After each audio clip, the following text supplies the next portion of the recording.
15 जून को चीन की सेना ने 20 भारतीय सैनिकों की निर्मम हत्या कर दी। हमारे वीर सैनिक निहत्थे शहीद हुए। उनकी शहादत हमारे देश के लिए हुई, हमारी सुरक्षा के लिए हुई, हमारी अखंडता के लिए हुई। और इस शहादत की पीड़ा को उनके परिजन आजीवन सहते रहेंगे।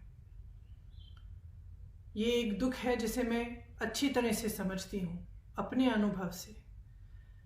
एक गर्व भरा गहरा दुख होता है।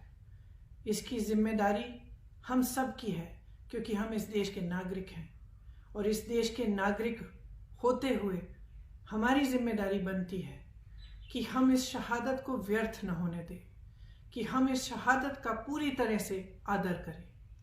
प्रधानमंत्री जी के बयानों से को सुनकर कई गंभीर सवाल उठे हैं और इन सवालों को उठाना हमारा फर्ज बनता है, सिर्फ मेरा नहीं लेकिन आपका भी, क्योंकि इस देश को जानना चाहिए कि जब प्रधानमंत्री जी चीन के नेताओं के साथ दोस्ती बरत रहे थे तो कैसे समझौते हुए, कौन सी बातचीत हुई जिसने आज चीन को ये हिम्मत दे दी कि वे हमारी जमीन पे कब्जा कर पाए। इस देश की जनता को जानना जरूरी है। वे जानना चाहते हैं कि हमारे सैनिकों को आपने निहत्थे चीन की सेना का सामना करने के लिए क्यों भेजा। जिस धरती पर वे शहीद हुए वे भारत माता की धरती है, इस देश की धरती है, हमारी मां है। आप उस धरती को चीन को सौंप नहीं सकते। हम ये होने नहीं देंगे।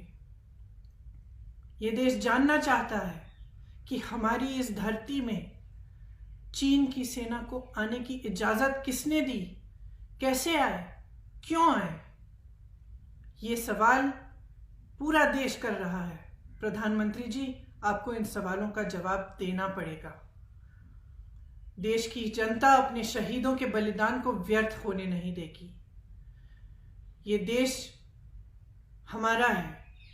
इस देश की धरती में उन शहीदों का खून मिला हुआ है। इस देश के लिए हजारों शहीद हुए हैं। उनकी शहादत पर राजनीति करना पाप है। हम इस पाप को नहीं होने देंगे। उनकी शहादत का निरादर करना पाप है। हम इस पाप को नहीं होने देंगे।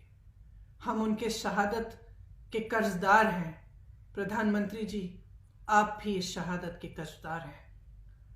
इस पाप को हम कभी नहीं होने दे सकते कि इनकी शहादत व्यर्थ हो, कि इनकी शहादत का आदर न हो।